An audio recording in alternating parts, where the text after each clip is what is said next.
Welcome to Midlife Matters, where we celebrate women's wisdom and wit. I'm Georgian Lussier, your host, and I am delighted to introduce today's guest, Beth Tremaglio, who found herself through rock climbing, and she's here to share her story with us. Welcome, Beth. Hi, thank you for having me. Oh, thank you for coming. You started climbing, maybe climbing again, Yes. during a big transition in your life. So if you could share what some of the factors were that influenced you to do that? What had happened was I had hit like an emotional rock bottom, and it was through that emotional rock bottom that I needed somehow to release myself. And I had climbed for quite a bit, and then that was the only thing that released me, being out in nature. Mm-hmm. And so through doing that, it was like climbing through that emotional rock bottom to get to healing. Mm-hmm. And so that's kind of how that began, is I didn't know what else to do. And I guess in some ways I was trying to numb myself from it, distract myself, not realizing that all the while I was like finding myself. Well, it's such a passion now, right? It is. It turned into quite a passion. It just started as, I guess, an escape.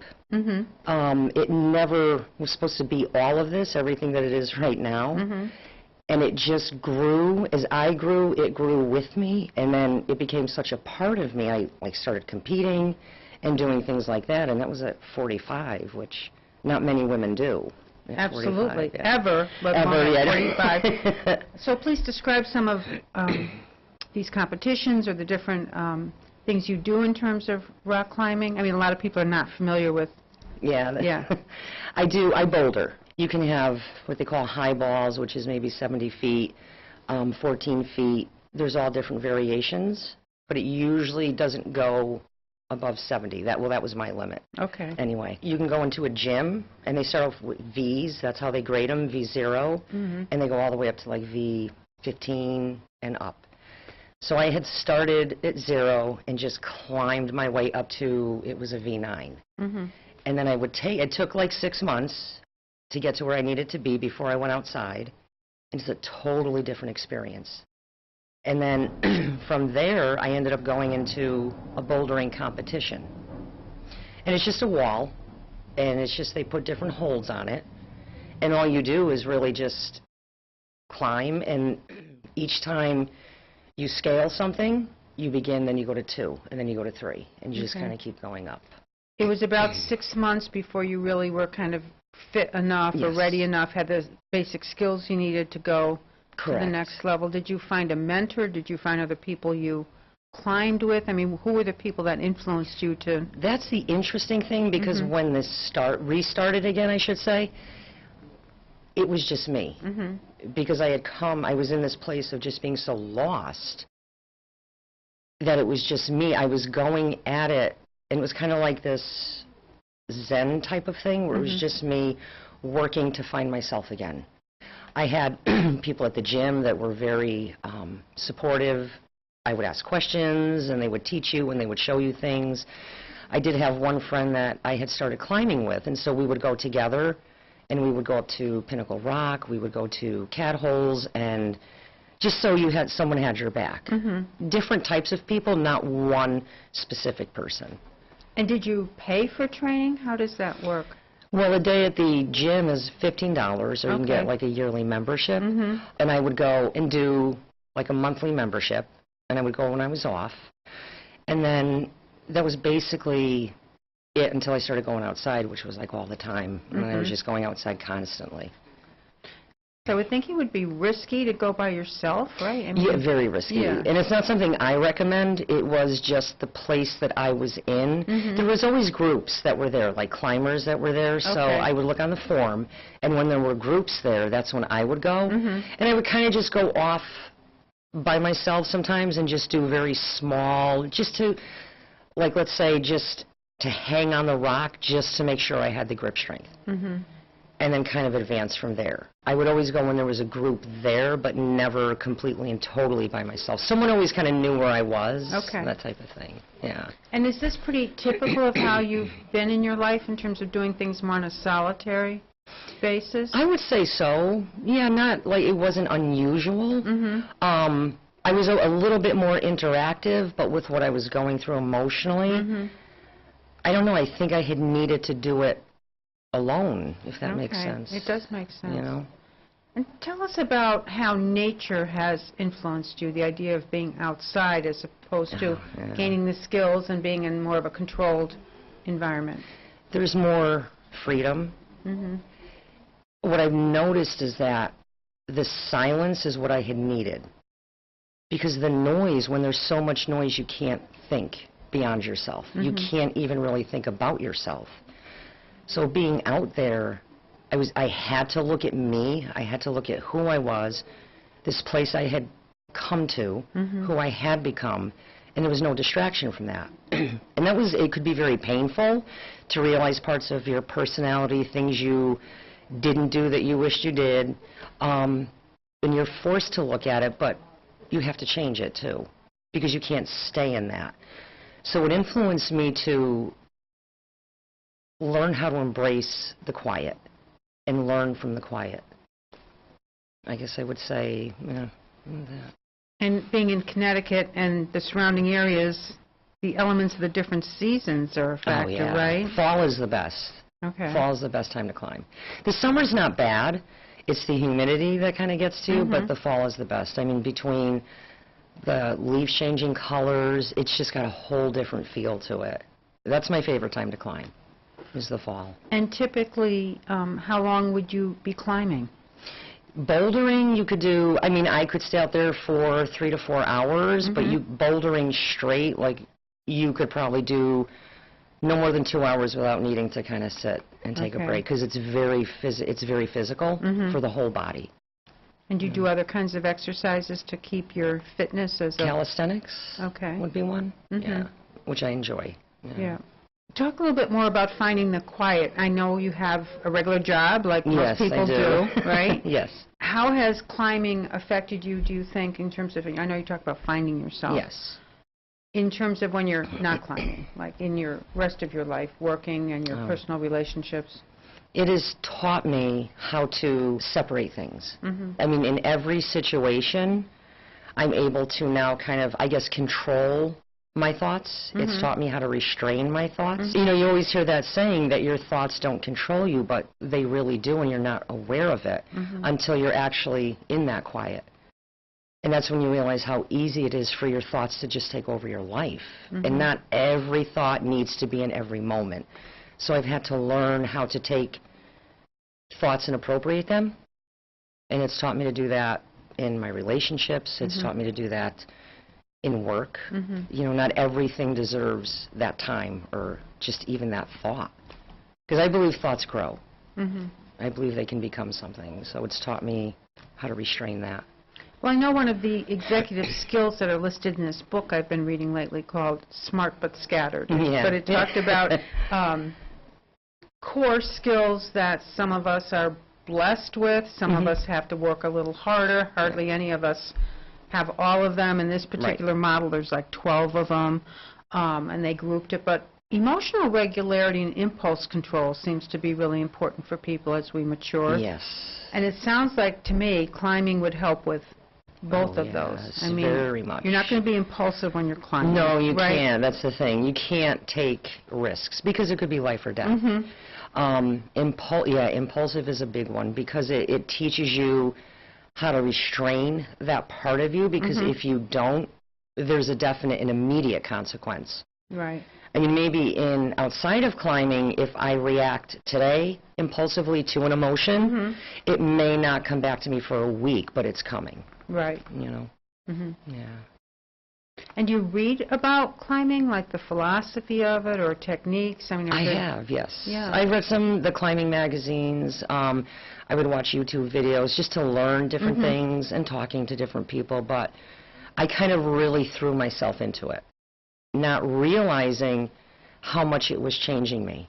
Okay. And causing me to actually discover myself, a part of me a self that I didn't even know was there. You know, it was like, I don't know, it's like I had always done, you know, at this time, at this age, you do this, and then you do this, and it's like I had done all of that, and I'm here, and life is mundane, I guess, and so I started to find these different passions. These, writing was one of them. Concerns like social concerns, different things that they were always there, but I guess they were buried in that mundane part of life. Okay. Yeah. So talk about the writing. When I had started climbing, I'd always take a notebook with me. Mm-hmm. And I would just jot down certain things that I was thinking or going through, thoughts that I would have. I started a WordPress, and I would just put these stories up, not really expecting anything. And there was this company, Spillwords, that had actually contacted me and said, geez, why don't you submit something? Maybe we'll publish it. Nice. And so I ended up with, what the heck, I didn't really think much, because it was more just of me trying, like, writing things away, that type of thing. And so I submitted it, and they're like, you know what, this is great, we're going to publish it, and it did very well. And then I ended up going into writing a series about Connecticut, and would interview people and talk to people, and I never really knew that stuff was there inside of me until I hit my rock bottom. And that's how I found all that, because I had to get all this other stuff away. And it's like, I didn't know that was there. You know what I'm saying? Yeah, some of those gifts, as I'm saying, some of us are bestowed with these things that we have to discover. You do. And we need encouragement. So having someone say, hey, why don't you submit? And we'll take a look. Yeah. That was a nice kind of baby step. It was like this little tiny, this beginning. And then it turned into all these other things, and I had no idea, because it wasn't about any of this. It was just about me getting back. Well, I don't even want to say getting back to me, because I was trying to get away from who I always was to find who I really am. And who you could be. And who I could be. Right. Exactly. And so what's the period of time that we're talking about from when you started rock climbing seriously? Until today? Like how many years? So I started at 45. I started back in, right at 45. Okay. And then, so I'm 49 now. Okay. And I started everything right at 45, right at that rock bottom. I started the climbing and the writing, and it just, and I told myself, you know what, I'm going to do this, I'm 45. I'm not going to have many chances at this. I'm not going to quit again. I'm not going to stop. I'm going to find who I am, who I could be without limiting myself. And I just haven't stopped, and it's just growing on its own, I guess. I don't know. Yeah. And the writing is largely with one podcast, or, publication, just... Yeah, it's, right now it's mainly through, I do Spillwords. I have the WordPress, and then I have a writing page connected to Facebook, and I think there's over like 15,000 people that follow it. Wonderful. Which really shocked me. Yes. I was like, why are these? Yeah. And does it focus on climbing? It's funny, because that's what it started as. It started as, it was kind of like, as I climbed, I would write these little breakthroughs and different things that was happening. And then it took on, as I'm doing that, it's almost like I was finding more and more of my own passions and more of myself. And so this whole journey just seems to be taking on this turn, and I'm not really stopping it. I'm just kind of letting it unfold. Nice. And so then it goes into maybe some social things. I could hear something political and just kind of write in my type of way about what I see or how I see it affecting everybody. Okay. That type of thing. And since this is a show for women at MidLIFE, and typically MidLIFE is thought to start around 40, 45, so right on track. Talk about the emergence of women in the climbing world, right? As I would think, it's been more of a man's world. It has been, for the most part. Predominantly, when I had started climbing, I climbed with men, which is fine. I didn't mind that, because they were very supportive, very good. But when you climbed hard. And when I went back to it at 45 and I walked through the gym, I was like, wow, it's changed. There were so many more women. They were bouldering, they're doing the walls, they're going outside, and it was nice to see women kind of broadening out in that way and finding themselves through that. But I didn't expect to see so many women. But yeah, there's quite a few. And do you feel like you've made friendships with women through this? I have, yes. Yeah, they're very down to earth, very humble people. Down to earth, or are they up in that sky? Yeah, a little bit of both. Yeah. But yeah, they're very easy to talk to. There's something about climbing that's kind of different than basketball or soccer. there's something unique about it. And when the climbing community is together, it's just very humble, very friendly. Probably one of the least judgmental sports that I've ever been involved in. Okay. And women just are kind of flourishing in it. Wonderful. Yeah. And what age typically do you see women starting? I mean, is this something youth? It's funny. I've seen women in their 60s Okay. in the gym, strapping the harness on, going right up, and I mean they love it, and they love it because it's the whole body. But not just the body, it's the mind. And then it goes with the emotions, because you use everything. And then I see them as young as like 10, 11. Very young, yeah.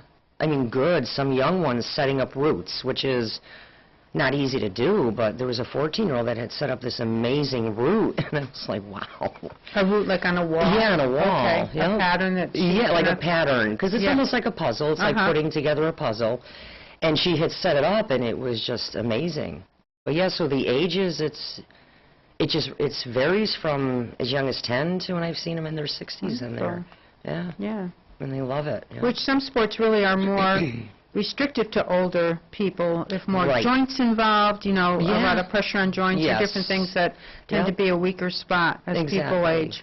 But as you know, with the walls, when they harness, they have the light roots, and that's less on the joints, but you still get the same type of workout from it. Yeah, so it's nice. I like when I see the older ones in there, because I think I'm going to keep doing that. There you go. It's a good role model. Yeah, it is. So before we started, we were talking a little bit about fear. Oh, yeah. Okay. And I had asked if you had heard this expression, fear could be thought of as false evidence appearing real. Yeah. And that, that resonated with you. So talk a little bit about the role fear played in getting back more involved in climbing, and your life in general, and how those things intersect. Sure. I remember my first competition, and I remember I'm 45, and I was the oldest one there, but I remember walking through the door, and I thought, and there was fear, and I was afraid to do this, and I had maybe I should just leave, because they're all so young. But it was a different type of fear. I started to learn that fear can be the biggest obstacle. It can keep you from becoming so many things. It can present itself to be something so real. You can feel it. And then as you start to change your relationship with fear, and you start to work through that, you start to become who you were meant to be. Because fear really stops us from becoming who we're supposed to be. And so when I started, I signed the board, I did all that stuff, and he said, your birth date. So I put my birth date down, and he's like, oh. I said, can I still do it? He said, sure, no problem. Yeah. He said, but wow. So they called my name, I went up, I did the first route, and I was shaking. Because they're all young, and they're watching, and you're thinking, I don't want them to think, oh, here comes this old woman. Do you know what I mean? And I went through it really quick. It was like a blur. I don't even remember going through the route, but I completed it, and I actually placed second in that competition. And the younger ones were like, that was great, and we're really impressed. We didn't really think, where do you train? It was nice, because I didn't do it to prove anything to anyone but myself. It was more just about me. But yeah, fear has been, it's a constant thing. You have to constantly change your relationship with it and figure out how to kind of almost stay ahead of it, become friends with it. But fear doesn't have to be what it shows itself to be, which is a lot of times just an obstacle and a hindrance. So when you're climbing, do you ever experience a sense of fear that maybe you think, maybe I should listen to this? It's a little warning that I should rest or take another approach or go slower or... Yeah, that's actually a really good question. I believe that fear can be an enemy as much as a friend. And I believe it can help us to grow and to warn us. And there was one climb that I had done, and I had fallen, and I had fractured this bone right here and then one under here. The problem was, I'm going up, and I was a little cocky. I'd gotten a little cocky, but I started to get a little afraid. But I thought, no, I got this. And, and I kept going, and I ended up going onto a hold. It was hollow, which means it just snaps very easily, and that snapped, and I just went right down and hit the ground. And I believe there's times when you have to listen, because fear has very good messages, too. You just have to learn fear. You have to learn when it's your friend and when it's your enemy. And I'm coming to understand that. So learning about it is actually, to me, it's exciting because it's a twofold thing. Yeah. Well, I guess back in the cave days or whatever, I mean, the fight or flight, the reason, you know, the and that's reason what to it is. run Yes. or fight or, right. yeah. You have moments when you have to listen to fear because it comes as a warning. Right. And I was climbing up in the cat holes, and I just had this sensing like that I should stop, that I shouldn't go any further, but, you know, I had to do it, and I ignored it. And it was a fear type of, like a warning. That's when I kind of understood the warning that fear can give. And the higher up I got, there was this loose rock that was falling, and I got caught in the middle of it, and I could hear it just around me, just pounding and hitting the ground. And if I had listened to that, I probably would have, you know, I got scratched up, and, but I probably would have been spared that whole thing. Okay. So I do believe, yes, fear can be a friend to us. We just have to learn more. It's almost like we're afraid of fear itself. Yeah. Right. Right. You know, and if we took the time to learn of it, we can find it's just as much a friend as an enemy. Thoughts about what you might want to do in what I call our zenith years, because as we get into midlife and we start moving along, Yeah. I tend to think we can pull the very best of what we've learned and discover gifts and have the courage and not be afraid and say, if not now, when. Exactly. Thoughts you have about going forward? Yeah, that's like, you know, it's funny because when you don't expect any of this to come from what you were doing, it's like, I don't want to even limit myself, if this makes sense, to a goal, to a specific goal. What I would like to do in the future is put out like maybe a chapbook or something. I would like to take it to that place. But I don't even want to limit myself to that one goal. I want to take this as far as I can take it. Be a voice for people that need a voice.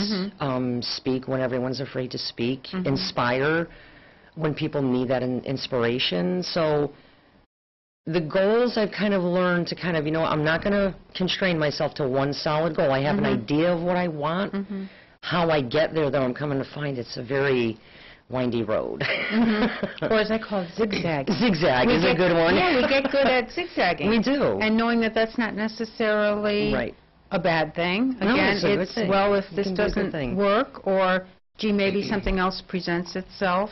Right, Maybe exactly. I believe a little bit more in signs or notions or instinct. Correct, right. It doesn't have to be solid evidence all the time. Right, for no, us. and I totally agree. I mean, because I've had to alter myself several times. You know, because it's like, okay, I want this one thing, and I have to stay on this one road. And a lot of this is where the writing comes in, is that, you know, they were like, you got to do a WordPress. And I'm like, no, because, you know, I'm not that good at this, and that's kind of just my thing. But that's what my life was calling for, or the journey, I guess, was calling to expand that part of my life, and I never would have thought it would have gotten to even that point. Sure. You know, so I had to learn that I had to let myself move and zigzag to really find where I was supposed to be. So it's being summoned in a way? I guess you could say that. It was kind of like that feeling. Interested in that idea of being summoned versus striving all the time, like having the idea that there's a specific thing you're going to accomplish. Yeah, it's almost like you're this pulling. Yes.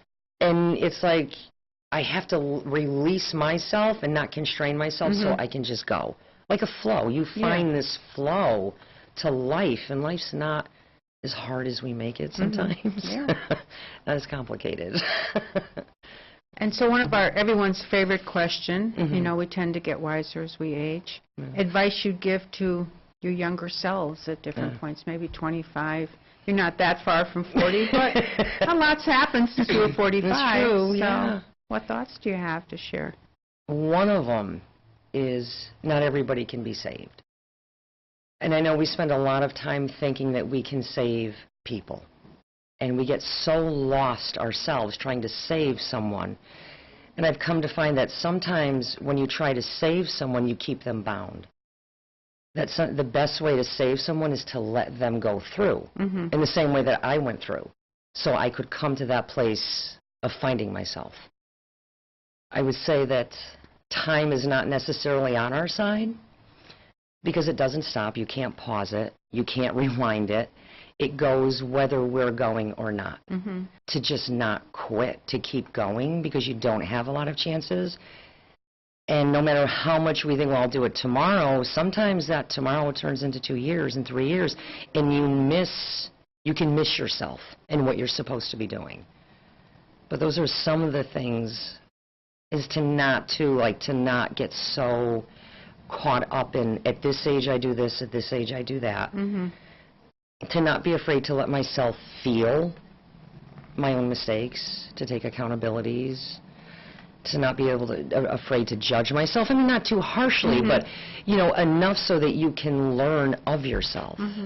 You know, and to not be afraid to be just your own voice when you need to be. Wonderful. Yeah. And a favorite quote? Oscar Wilde, yeah. Many exist, few live. I love that one. I love that one, too, and you've certainly been a wonderful example of someone who has really decided that you're going to go for it. Just and go for it, yeah. Open those doors, or whatever the analogy would be in terms of facing things of the unknown. It is, because it's all unknown, and that's what the beauty of the journey is that it's unknown, and if we didn't fear the unknown, we would get so much farther. I wish I learned that a while ago. Okay. Yeah. Well, thank you very much, Beth. It's been delightful to have you here. Thank you for having me. And please tune in to hear other fascinating women on future segments of Midlife Matters. I'm Georgian Lussier, host, and thank you for joining us.